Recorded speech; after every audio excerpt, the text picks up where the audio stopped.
She looked me in the eye, her voice sharp as a blade, and said, "I'm not your property." I remember staring back at her, a strange calm settling over me as I replied, "You're right. You're nobody's property. You're nobody's problem now." That was the last time we ever stood in the same room together, and the silence that followed was heavier than any scream she had ever thrown my way. This is the story of how I thought I had found love in a woman who promised freedom but delivered chaos, of how I lost myself in the lies she wove, and of how that single moment of clarity set me free. It's about betrayal disguised as independence, control masked as passion, and how letting go turned out to be the only way to take my life back. Before we jump back in, tell us where you're tuning in from, and if this story touches you, make sure you're subscribed, because tomorrow I've saved something extra special for you. When I first met Danae, everything about her drew me in.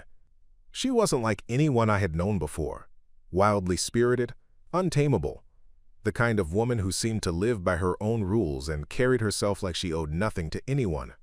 She had a way of entering a room and making it feel smaller, not because she demanded attention, but because she carried a storm with her, a storm people wanted to witness. She was bold with her words, unafraid to speak her mind, and when she laughed, it was the kind of sound that made strangers look twice. At the time, I thought I had stumbled across a rare treasure, someone so free that being near her would break me out of the patterns of caution and restraint that had defined my life. What I didn't know then was that there's a dangerous difference between freedom and recklessness, and I was about to learn it the hard way. My life before Danae wasn't remarkable, but it was steady. I worked as a logistics coordinator in a port town on the eastern seaboard, where ships carried in cargo from all over the world, and my job was to make sure everything went where it was supposed to go. It was routine, structured, predictable, and I liked it that way. I had a small apartment a few blocks from the water, a circle of friends I'd known since high school, and a younger sister, Marielle, who dropped by often with her 2 kids, filling my quiet evenings with noise and laughter. My days weren't flashy, but they were mine, and they gave me a sense of control that I thought I needed. But when Danae came into my life, all that control began to slip through my fingers. We met at a friend's birthday party, one I almost didn't attend because I had been working late. She was sitting at the far end of the room, surrounded by people who were hanging onto every word she spoke. She was telling a story about a road trip across 3 states, how she had camped in the back of a broken-down van and lived on instant noodles, but the way she described it, you'd think she had been on a grand adventure that changed her life. I remember thinking, she lives differently than the rest of us. And then, when her eyes flicked across the room and landed on mine, it felt like I had been chosen. She excused herself from the group she was entertaining and walked straight toward me, her confidence radiating with every step. "You look bored," she said, sliding into the empty chair beside me. "I guess I'm not much of a party person," I admitted, caught off guard by how direct she was. "Well, good thing I'm here." "I'll make sure you're not bored anymore," she replied with a grin, and just like that, she was in my life.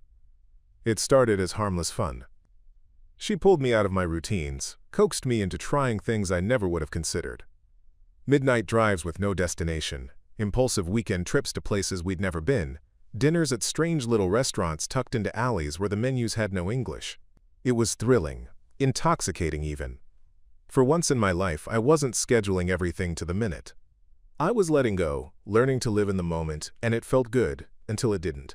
Because behind the freedom she promised was a darker undertone, one I didn't recognize at first. Looking back, I can see the warning signs that were already there.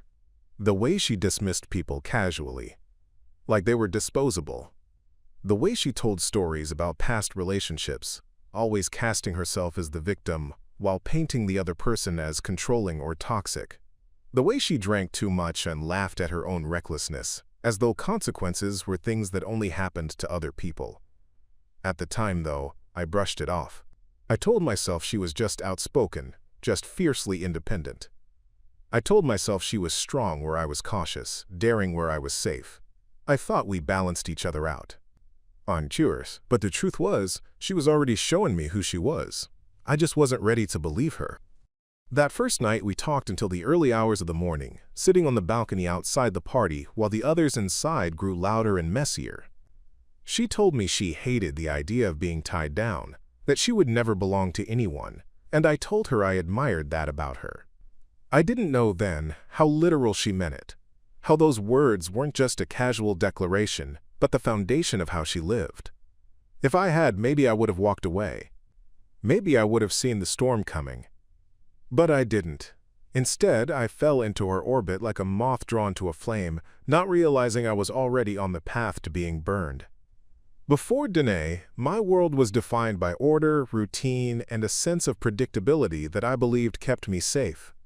I woke up every morning at the same time, made coffee in the same chipped mug I'd had since college, and walked the same 6 blocks to the port office, where the smell of sea air mixed with diesel fuel always greeted me. My job was straightforward but important: coordinating shipments, making sure goods from across the world moved efficiently through our town's port and onto trucks or trains headed inland. It wasn't glamorous work, but I liked the way it gave me a sense of control. Containers came in, containers went out, my spreadsheets lined up neatly. My phone calls were timed, my meetings scheduled, and by the end of each week, I knew exactly what I had accomplished. There was no guesswork, no chaos, and no one else's whims to worry about. At least, that's what I thought. Outside of work, I lived a modest but comfortable life. My apartment wasn't anything special. 2 bedrooms, one of which doubled as a makeshift storage room, where old furniture and boxes of childhood mementos gathered dust. The living room overlooked a row of small shops across the street, a bakery run by an elderly couple, a laundromat, and a cafe where I often stopped on Sundays for coffee and a slice of lemon tart. I liked the neighborhood because it was quiet, where people nodded at each other in passing but didn't pry into anyone's business. It was the kind of place where you could live for years and still feel like you had privacy, and that suited me just fine. My closest relationship was with my younger sister, Marielle, who lived only a few blocks away with her husband and 2 kids. She had always been the extroverted one, the kind of person who thrived in chaos and embraced unpredictability, which often made me wonder how we came from the same family. She teased me relentlessly about my structured life, about how I refused to try new things or venture outside of my comfort zone. "One day," she'd say, "you'll meet someone who shakes all that boring predictability right out of you." I'd laugh it off, insisting I was happy with the way things were. But a part of me always wondered if she was right. Maybe there was something missing in my life, some spark I hadn't yet found.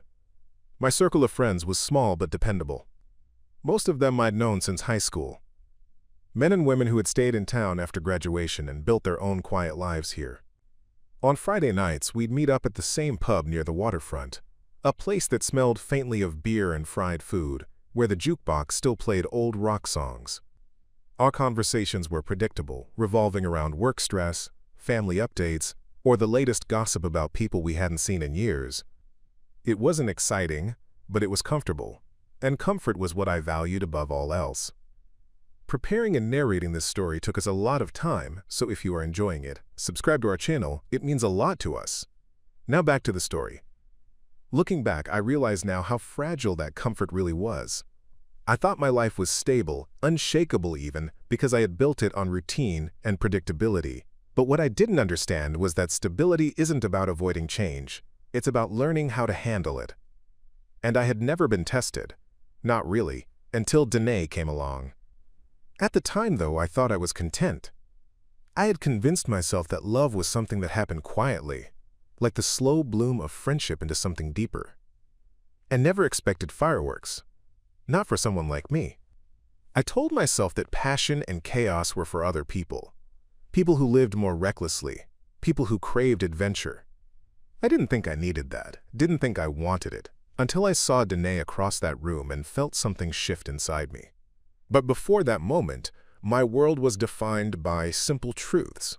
My parents had raised me to believe in hard work, in responsibility, in keeping my word. My father had been a dock worker before he retired, his hands permanently calloused from years of labor, and he had always told me, a man's worth is in how he carries his responsibilities. That became a mantra for me, shaping the way I approached my life. I didn't take risks because risks meant instability. I didn't jump into things because I feared the unknown. I thought I was building a fortress of safety, brick by brick, with every carefully chosen decision, What I didn't know then was that sometimes the walls you build to protect yourself can just as easily become the cage that keeps you from truly living. When I wasn't working or spending time with Marielle and her family, I found solace in small hobbies. I read history books, fascinated by how civilizations rose and fell, often due to the same human flaws repeating themselves. I liked puzzles and strategy games, anything that gave me the satisfaction of solving a problem with logic and patience. On weekends, I'd sometimes take long walks along the pier, watching the fishing boats come in at dawn, the sun painting streaks of gold over the water. Those mornings always made me feel a quiet peace, like I was part of something bigger without needing to shout or fight for my place in it. That was my life before Danae. Orderly, contained, predictable. To most, it probably looked dull. To me, it was a life of calm, of knowing who I was and where I stood. And yet, even in that certainty, there was a part of me that wondered if Marielle was right. If maybe I had built too many walls, left too little room for surprise. I didn't admit it then, not even to myself, but maybe deep down, I was waiting for something or someone to break through that carefully constructed routine. And when she finally did, I wasn't ready for the storm she brought with her. The beginning with Danae felt like stepping into a world I had only ever observed from a distance, a place where rules bent and caution dissolved into the thrill of the unknown. After that first night we spoke on the balcony, she made it her mission to draw me in, to take my ordered life and turn it upside down. At first, I resisted, but resistance around her was like trying to hold back the tide. It wasn't just futile, it was exhausting. She thrived on the chase, on watching people bend toward her gravitational pull, and I was no exception. Within days of meeting her, she called me out of the blue on a Tuesday night and told me to meet her at a gas station on the highway. When I asked why, she only said, "Because you'll regret it if you don't." Against my better judgment, I went, and what followed was the kind of spontaneous adventure I had never allowed myself before. She drove an old blue Jeep that rattled every time it shifted gears. The passenger seat was piled with maps, empty soda cans, and a backpack stuffed with clothes. She didn't explain where we were going until we were already halfway out of town, the lights fading behind us, and the road stretching long and dark ahead. "We're going to the cliffs," she said, her hair whipping across her face as she grinned. "There's nothing like watching the sunrise from the edge of the world." And she was right. We arrived just as the horizon began to glow, the air sharp with salt and the sound of waves crashing far below us. I remember standing there, feeling the wind in my chest, and realizing I hadn't thought about work, about schedules, about anything except the way the sky looked when it split open with color. It felt intoxicating, liberating. It felt like waking up from a long sleep. That was Danae's power. She made the ordinary feel extraordinary, made even small moments seem like stories worth telling. When we went out to dinner, she insisted on hole-in-the-wall places I never would have considered. Places where the menus were handwritten and the waiters didn't speak English, where she'd laugh as I stumbled through trying to order while she charmed everyone with her confidence. When she came over to my apartment, she didn't sit quietly on the couch like most people did. She threw open the windows, put on music, and danced barefoot across the floor, pulling me with her until I was laughing so hard I couldn't breathe. She had a way of breaking down my walls without me even realizing it, and for the first time in years I felt alive in ways I hadn't thought possible. I told myself this was the start of something beautiful. For once, I wasn't living in the shadows of caution or hiding behind the safety of routine. Instead, I was experiencing life as it came, raw and unpredictable, guided by someone who seemed to know exactly what she wanted and how to get it. And that made me admire her even more. Danae spoke often about freedom, about how she refused to live by anyone else's rules. She hated the idea of being tied down, of having to answer to anyone, and she wore that conviction like armor. "Life's too short to be owned," she'd say, often when we were out late, standing on rooftops or sitting in the back of her Jeep under the stars. At the time, I thought it was inspiring. I thought I had found someone who could teach me how to truly live. But in those early days, even as I was swept up in her energy, I ignored the contradictions. She claimed she didn't want to belong to anyone, but she demanded my time constantly. She spoke of freedom, but she was jealous when I spent too much of it with friends or family. She said she hated control, yet she wanted to control the rhythm of our relationship, dictating when we saw each other, what we did, how long I stayed. I brushed it all aside because I told myself that passion was supposed to be overwhelming, that love wasn't meant to be calm or measured. It was supposed to shake you to your core, wasn't it? I remember one night in particular, maybe a month after we first met. She asked me to drive her out of town to a concert in a warehouse. The music was loud, the lights dizzying, and people were pressed shoulder to shoulder, shouting lyrics I didn't know. Danae was in her element, dancing like the music belonged to her, spinning and laughing as if the world was watching only her. I tried to keep up, but I was always a step behind, always the one observing rather than fully immersed. At some point, she grabbed my hand, pulled me close, and shouted in my ear over the music, "You need to let go! Stop holding yourself back!" And for a while, I did.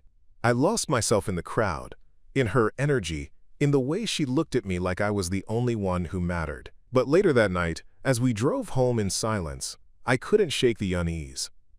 Because letting go felt good, but it also felt like I was losing myself. The beginning, as magical as it seemed, was filled with moments like that.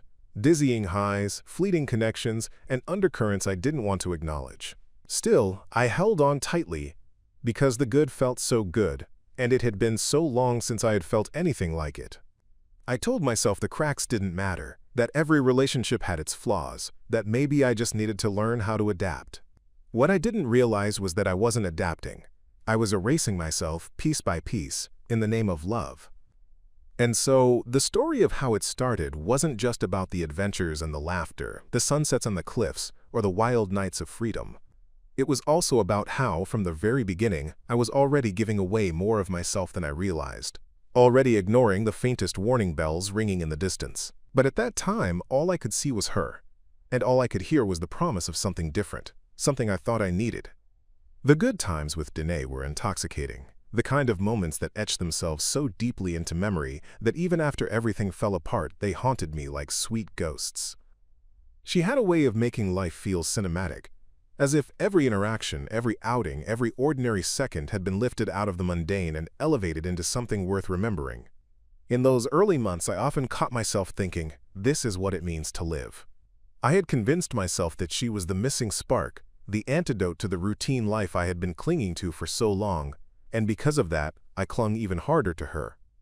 One of the brightest memories from that period was the road trip we took to the mountains in early spring. Danae had burst into my apartment one Friday evening, barefoot, and wearing a faded sundress, her hair windblown as though she had already been running through fields. She announced without preamble, "Pack a bag, we're leaving." When I asked where, she simply laughed and said, "Somewhere better than here." Against all my instincts, I grabbed a duffel bag, threw in clothes and toiletries, and followed her down the stairs. We drove through the night, her Jeep rattling along empty highways while she blasted old rock songs from a half-broken speaker.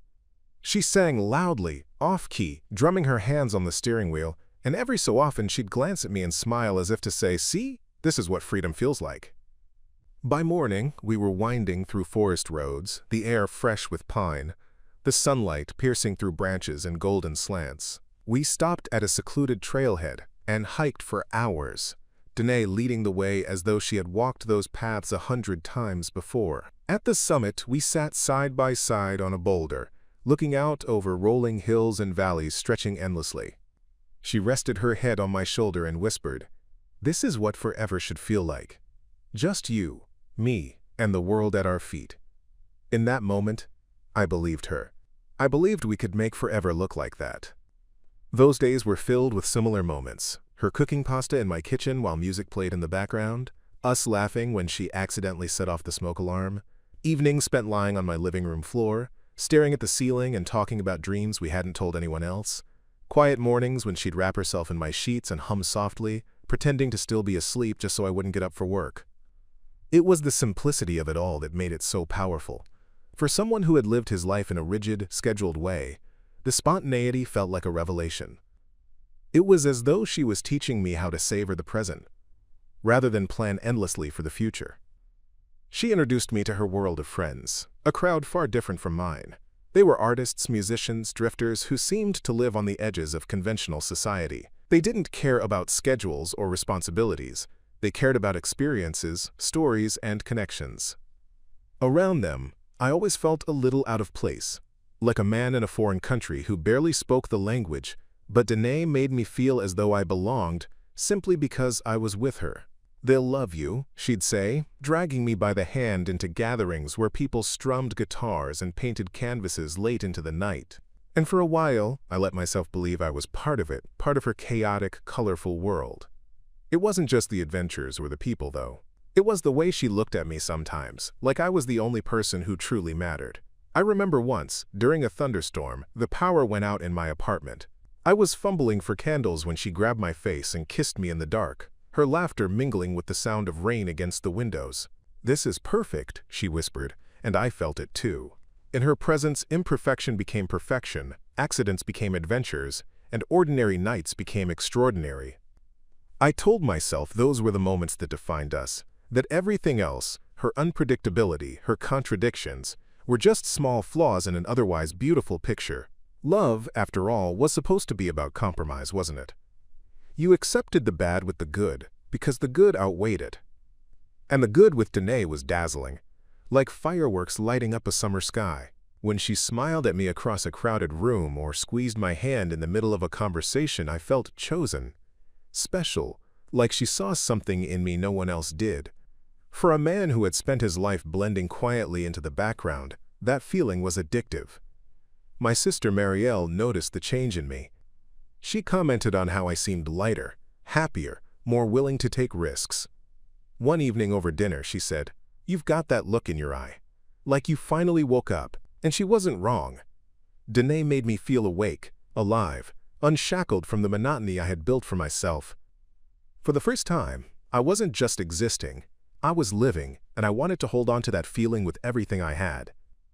Of course, the truth about the good times is that they were fleeting, flashes of brilliance that masked the storm clouds already gathering on the horizon. But back then, I didn't see it. Or maybe I did, and I just didn't want to. Because when Danae pulled me into her world, it felt like magic, and I wasn't ready to question it. Not yet. The first warning signs crept in quietly. So subtle at first that I brushed them off as quirks or misunderstandings, the sort of small differences every relationship carries. Looking back, I see them as the cracks in the foundation, fissures that widened over time until the whole structure collapsed. But in those early days, I was too caught up in the glow of the good times to pay attention. The first time I felt that unease was one evening when Danae and I went to meet some of my friends at the waterfront pub. I had been eager to introduce her to them, to show her the people who had been my anchor for years, but the moment we walked in, I sensed her discomfort. She sat at the table with a polite smile, tapping her nails on the wood as my friends joked and reminisced. When they turned their questions to her, she answered curtly, often redirecting the attention back to me or changing the subject altogether. Later, on the walk home, she suddenly stopped in the middle of the sidewalk and said, "Your friends are boring. I don't know how you stand being around them." I laughed awkwardly, thinking she was joking, but she wasn't. She meant it. "They're safe," she added with a shrug. "But safe is dull. Don't you want more than that?" I didn't know how to respond, so I stayed quiet. Inside, though, her words stung. These were the people who had been there for me through every stage of my life, people I trusted. And she dismissed them with one cutting remark. Still, I excused it. Maybe she just needed time to warm up to them, I told myself. Maybe it was just her blunt personality. Another warning sign came not long after, when she borrowed my car without asking. I had woken up one Saturday to find my keys missing from the counter, and when I called her, she casually explained she had taken the car to drive out to the beach with a few friends. "You were still asleep, and I didn't want to wake you," she said, as if that excused the fact that she had taken something that wasn't hers to take. When I told her it made me uncomfortable, she rolled her eyes and said, "Why are you being so uptight? It's just a car. You act like I stole it." I dropped the argument because I didn't want to ruin the weekend, but deep down, I felt a sharp pang of violation. My boundaries didn't seem to matter to her, and instead of acknowledging my feelings, she made me feel as if I was the unreasonable one. There were smaller moments too, little red flags that piled up like pebbles until they became a mountain. She would cancel plans at the last minute without explanation, then show up hours later expecting me to welcome her as though nothing had happened. She flirted openly with strangers when we were out together, brushing it off as just having fun, and when I admitted it bothered me, she accused me of trying to control her. "I told you from the start, she said more than once. I don't belong to anyone. If you can't handle that, maybe you're not strong enough for me. The words sank into me like poison, making me doubt myself, making me wonder if maybe she was right, if maybe I wasn't strong enough. One night stands out vividly in my mind. We had been at a rooftop party hosted by one of her friends. Everyone was drinking. Music pulsed through the air, and Danae was in the center of it all, spinning and laughing, basking in the attention of half a dozen people. I watched from the corner, a mix of admiration and unease churning in my chest. At some point, she draped herself around another man's shoulders, whispering something that made him laugh. When I confronted her later about how it made me feel, she exploded. "You're jealous?" she spat. "Jealousy is weakness. I can't be with someone weak." I remember standing there, stunned, as she stormed out, leaving me behind. She came back hours later as if nothing had happened, curling up beside me and saying, "You worry too much." And I let it go, because I was too afraid of losing her. The most troubling part wasn't just her actions, but the way she twisted my reactions. Every time I voiced discomfort, she turned it back on me, painting me as controlling, insecure, or dull. She used her mantra of freedom as a shield, as though any boundary I tried to set was an attempt to cage her. And I, blinded by love and desperate to keep her, began to accept that narrative. I started doubting my instincts, wondering if I really was too rigid, too traditional, too cautious to deserve someone like her. That's how the warning signs worked, not as bright red alarms, but as subtle shifts in my sense of self, slowly eroding my confidence. Still, I clung to the good times, convincing myself that they outweighed these moments of doubt. I told myself all relationships had challenges, that maybe this was just ours. But in quiet moments, when I was alone, I couldn't shake the gnawing unease. Something wasn't right, though I couldn't yet put my finger on it. And so I ignored the signs, burying them beneath memories of laughter and adventure, not realizing that by the time I acknowledged them, it might already be too late. The turning point came more abruptly than I could have imagined. A single evening when the unease that had been building in the shadows of my mind finally stepped into the light. Danae and I had been together nearly a year by then, and though there had been plenty of ups and downs, I had grown used to the rhythm of our life. The high highs of spontaneous adventures, the low lows of arguments that ended with either her storming out or me giving in. But that night, I realized the balance was no longer a balance at all. It was a tilt, a slide into something darker, that left me questioning not only the relationship but myself. We were supposed to have dinner together, at my place. I had left work early, stopped by the market to pick up her favorite wine, and spent an hour cooking a meal she had mentioned craving a week earlier. By the time the food was ready, I was humming with anticipation. I wanted to believe this night would remind us of the good moments, the spark that had made me fall for her in the first place. But as the clock ticked past the hour she promised she'd arrive, my excitement wilted. She showed up 2 hours late, the scent of perfume that wasn't hers clinging to her clothes, her laughter carrying an edge that sounded more like mockery than joy. She didn't apologize, didn't acknowledge the food cooling on the table. Instead, she dropped her bag on the couch and said, "Oh, you actually cooked. That's sweet. But I already ate with some people." I stood there, speechless, staring at the untouched plates, the candles burning low. Something inside me twisted, not just with anger, but with humiliation. She hadn't even thought to call. When I asked where she had been, she gave me one of those sharp looks, the kind meant to cut off further questions. "Out," she said simply, pouring herself a glass of the wine as if nothing were amiss. That night we argued, harder than ever before. I demanded honesty, some explanation, some recognition of the effort I had put into the evening. She laughed bitterly and told me I was acting like she was my property. "You think because I'm with you, I owe you every detail of my life? I'm not your possession, Elias. You don't get to own me." The words hit harder than any physical blow. I had never asked to own her. All I wanted was respect, consideration, the bare minimum of partnership. But to her, my request for basic decency was twisted into control. That was when I saw how easily she flipped the narrative, painting herself as the free spirit and me as the cage. The days that followed were worse. She began spending more and more time away, slipping out without telling me where she was going, returning at odd hours with explanations that didn't quite add up. Her phone became a wall between us. She guarded it like a treasure chest, pulling it away if I so much as glanced in its direction. One evening, while she was in the shower, I heard it buzz on the counter, and though I didn't touch it, the flash of a message preview on the screen made my stomach churn. "Can't wait to see you again." I tried to convince myself it was innocent, but deep down, I knew. Confronting her about it later led to another explosion. "So now you're spying on me? Controlling me? Do you even hear yourself? You're suffocating, Elias. I can't breathe around you." Her accusations left me reeling. I had been nothing but accommodating, bending over backwards to meet her where she was, sacrificing my own comfort to keep the peace. Yet she painted me as the oppressor. It was a manipulation so clean, so sharp, that I started doubting my own reality. I wondered if maybe I was too demanding, too insecure. Maybe she was right. That's the kind of power she had, making me question myself until I couldn't tell truth from distortion. The escalation didn't stop at emotional battles. Soon, it spilled into public displays that left me humiliated. At a friend's birthday gathering, she openly flirted with someone across the table, laughing too loudly, leaning too close. When I gently placed a hand on her arm to remind her I was there, she yanked it away and snapped, "Don't touch me like you own me." Everyone went quiet, and I felt the heat of their stares burning into me. I wanted to disappear. Afterward, when I tried to talk to her about it, she dismissed the entire incident.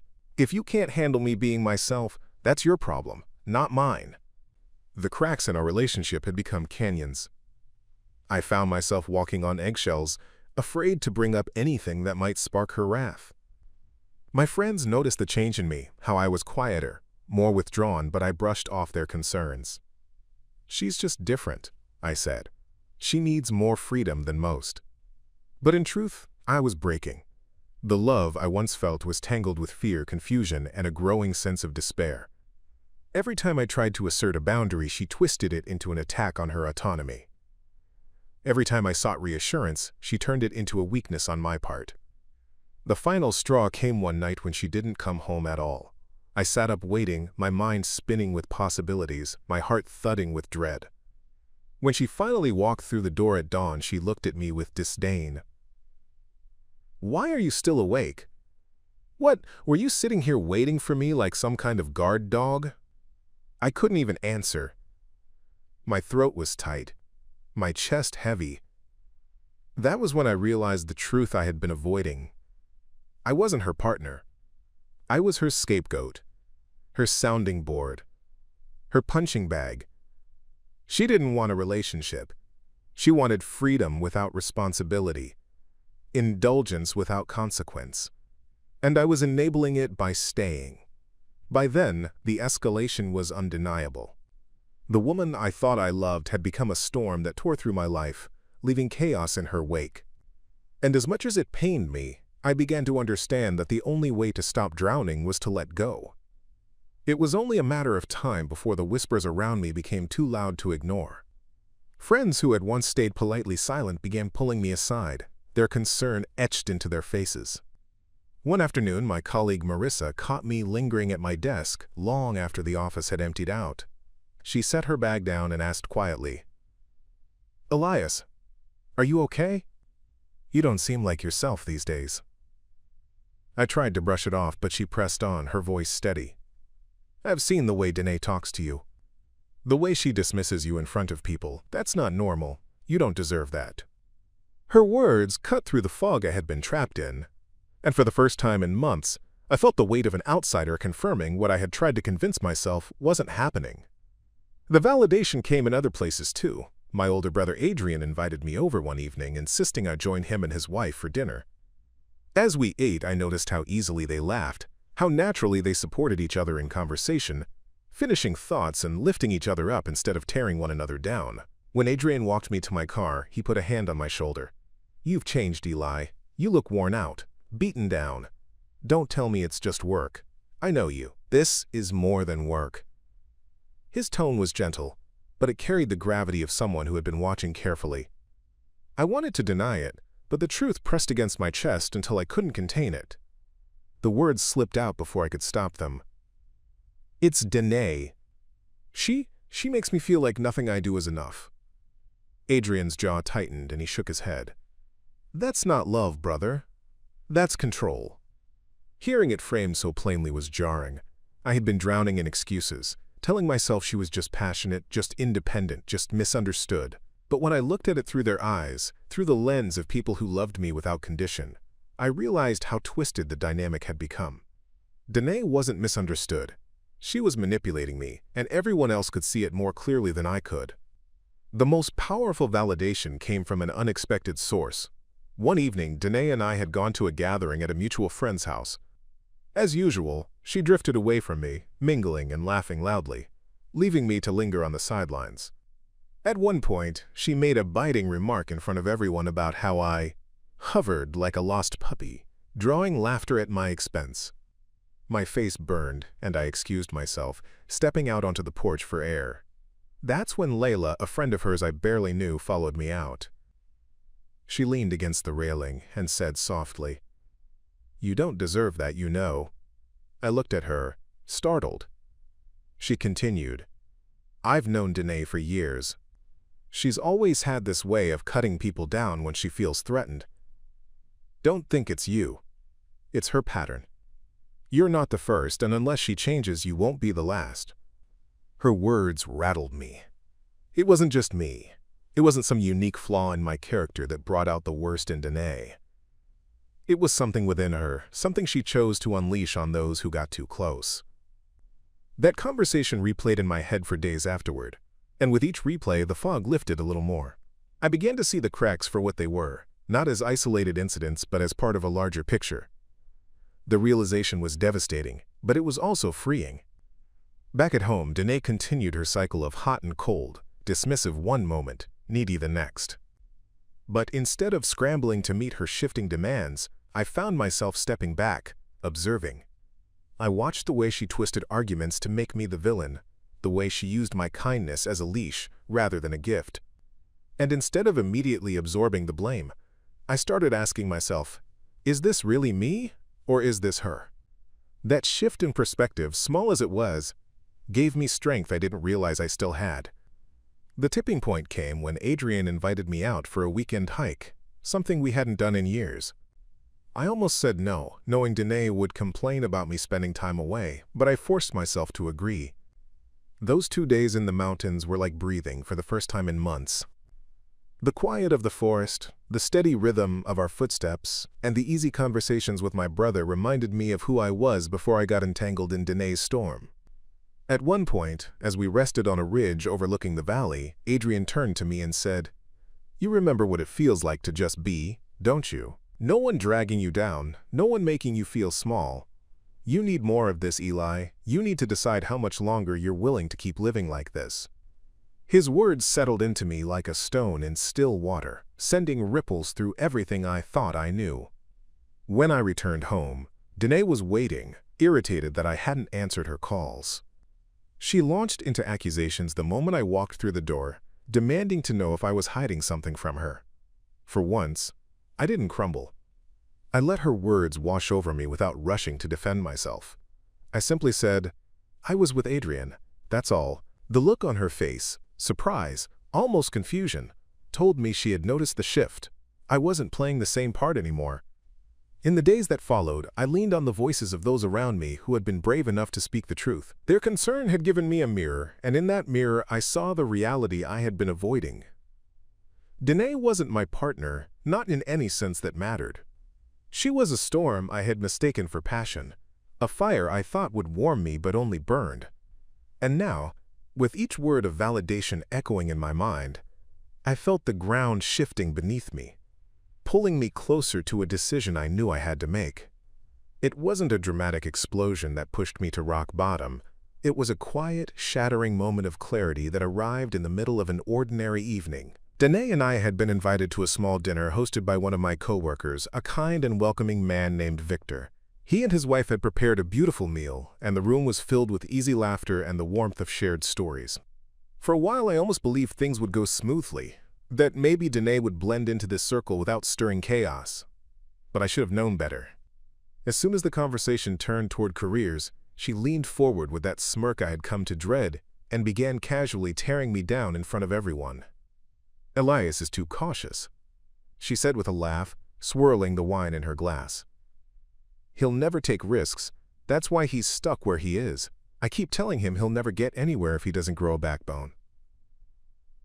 The table fell uncomfortably silent, the kind of silence that feels like a collective wince. My face burned, and though Victor quickly redirected the conversation, I could feel the pity in everyone's eyes. On the drive home, I stayed quiet, trying to hold back the surge of humiliation and anger boiling in my chest. Danae, on the other hand, was unfazed. "Why are you so sulky?" she asked as she scrolled through her phone. "It was just a joke. You need to stop being so sensitive." That was the moment something snapped inside me. It wasn't just the dinner, or the late nights, or the accusations of control every time I tried to assert a boundary. It was all of it, layered one on top of the other until the weight finally crushed the last bit of denial I had been clinging to. I realized that night that the woman sitting next to me wasn't someone who loved me. She wasn't someone who wanted to build a life with me.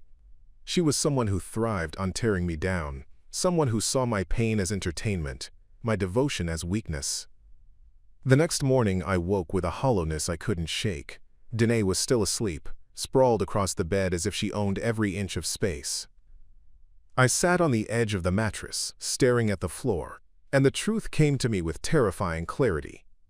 Staying with her meant erasing myself completely. I had already given up so much. My joy, my confidence, my sense of peace. If I kept going, there would be nothing left of me at all. I thought back to the look on Adrian's face during our hike, the worry in Marissa's voice at the office, the blunt honesty in Layla's words on that porch. They had all seen it. They had all tried to help me see it. And now, finally, I did. This wasn't love. This was destruction. That day unfolded like a blur. Danae woke up late, stretched lazily, and immediately complained about the lack of breakfast waiting for her. I watched her with a detachment that startled me. Every demand, every careless remark, every subtle jab, it all fell on me differently now. Instead of making me scramble to appease her, it made me see her for exactly what she was, a person who didn't care if I was happy or broken, as long as she got what she wanted. The spell had cracked, and what lay underneath was ugly. The final straw came that evening. She had gone out without telling me, and when she returned past midnight, she reeked of smoke and alcohol. I asked her where she had been, my voice steady but low, and she smirked. "Why do you care? I told you, Elias, I'm not your property. You don't get to track my every move. I don't owe you anything."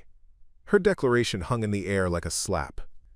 It was the same refrain she had thrown at me before, but this time it landed differently.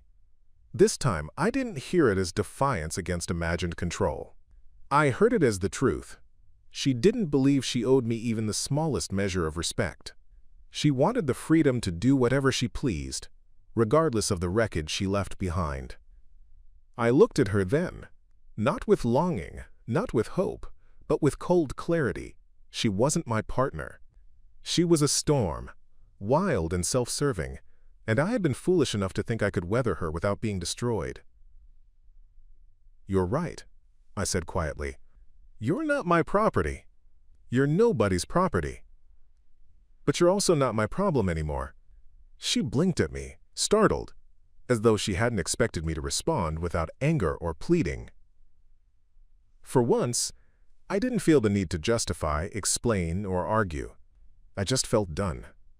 That night, I didn't sleep. I lay awake, staring at the ceiling, replaying every moment of the past year in my mind. The laughter that had once felt intoxicating, the touch that had once felt electric. It all seemed like a mirage now, a trick of light hiding the thorns beneath.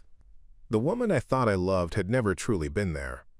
Or maybe she had, but only the version of herself she wanted me to see until the mask slipped. Either way, the result was the same. I had built my life around a hollow promise, and now I had nothing left but the decision of what to do next. By morning, the decision was made. I would no longer bend myself into pieces to keep her happy. I would no longer let her redefine my kindness as weakness or my care as control. Whatever it took, however messy it became, I was going to take my life back. Because the truth was, she was right about one thing. She wasn't mine. But she also wasn't worth destroying myself for. The clarity that settled over me then was unlike anything I had ever felt. It was both devastating and liberating. I knew the hardest part still lay ahead. Telling her, following through, enduring the storm that would inevitably come when she realized I was serious. But at least now, For the first time in months, I wasn't lost in confusion. I knew exactly where I stood. And I knew I couldn't stay in the wreckage any longer. The morning after my sleepless night, I woke with a kind of steel in my chest I hadn't felt in months. Danae was still asleep, sprawled carelessly across the bed, her breathing heavy and untroubled, as if the chaos she sowed had no weight for her at all. For the first time, I didn't look at her with yearning or anger. I looked at her as if she were a stranger, and maybe she always had been. I dressed quietly, gathered the few belongings that mattered to me, and walked out into the early light. I didn't slam the door. I didn't leave a note. I simply left, because I had nothing left to explain. She had made her stance clear. She wasn't mine. She wasn't anyone's, and I had finally realized I didn't need to keep her at the center of my life. Leaving wasn't the hard part. Following through was. Danae called me within an hour, her voice dripping with annoyance. "Where are you? Why did you just vanish?" I told her calmly that I was done, that I needed to move out, that whatever we had was no longer sustainable. She laughed at first, the sharp, mocking kind of laugh she always used when she thought she had the upper hand. "Oh, Elias, you're being dramatic. You'll come back. You always do." But this time, I didn't argue. I didn't defend. I just repeated myself, steady as stone. "No, Danae, I'm not coming back." The silence that followed was heavier than any shouting match we'd ever had. She hung up without another word. In the days that followed, she tried every tactic she knew. First came the anger. Text after text, accusing me of betrayal, of being weak, of never having truly loved her. Then came the sweetness. Messages that dripped with nostalgia, reminding me of the early days, the laughter, the heat of our connection. But I had seen too much. I had felt too much. The hooks no longer caught. I blocked her number after the final barrage, knowing that if I gave her even a sliver of access, she would twist it until I was tangled again. It wasn't easy. I still woke in the middle of the night with the urge to check my phone, half expecting her words to be there, but over time, the silence became a balm. Moving on meant more than just cutting her off. It meant rebuilding myself from the ground up. I started small, saying yes to lunches with coworkers again, answering my brother's calls instead of letting them go to voicemail, returning to the hobbies I had abandoned when my world revolved around Danae's moods. I picked up my guitar again, the strings stiff under my fingers but familiar, and let music fill the empty spaces she had once occupied. I took long walks alone, no longer afraid of silence, and found that solitude wasn't loneliness. It was freedom. There were moments of grief, of course. I mourned the illusion I had clung to, the version of Danae I thought I had loved. But as the weeks passed, I began to see how much lighter I felt. I could breathe again. I could laugh without checking to see if someone else approved. I could exist without fear of being belittled. That freedom was worth every ounce of pain it took to get there. One evening months later, I ran into Layla, the friend who had spoken so candidly on the porch that night. She asked how I was doing. And when I told her the truth, that I had left Danae, that I was finally moving on, her smile was genuine. "Good for you," she said softly. "You chose yourself, that's the hardest thing." Her words stuck with me, because she was right. Leaving wasn't about punishing Danae or proving her wrong. It was about reclaiming my own worth, about deciding I was no longer willing to live as someone's target just to keep the illusion of love alive. Reflecting now, I see Danae for what she truly was. A mirror of my own vulnerabilities. She exploited my desire to give, my need to nurture, twisting those qualities until I doubted myself. But she also taught me something I'll never forget, that love without respect is nothing but a hollow shell, and staying in such a dynamic is the slowest kind of self-destruction. True love doesn't demand ownership, but it also doesn't use freedom as an excuse for cruelty. If there's one thing I hope others take from my story, it's this. Pay attention to the small cuts before they become deep wounds. Listen to the people who care for you when they tell you something's wrong. And most importantly, remember that choosing yourself isn't selfish, it's survival. No one should have to shrink themselves to fit inside someone else's storm.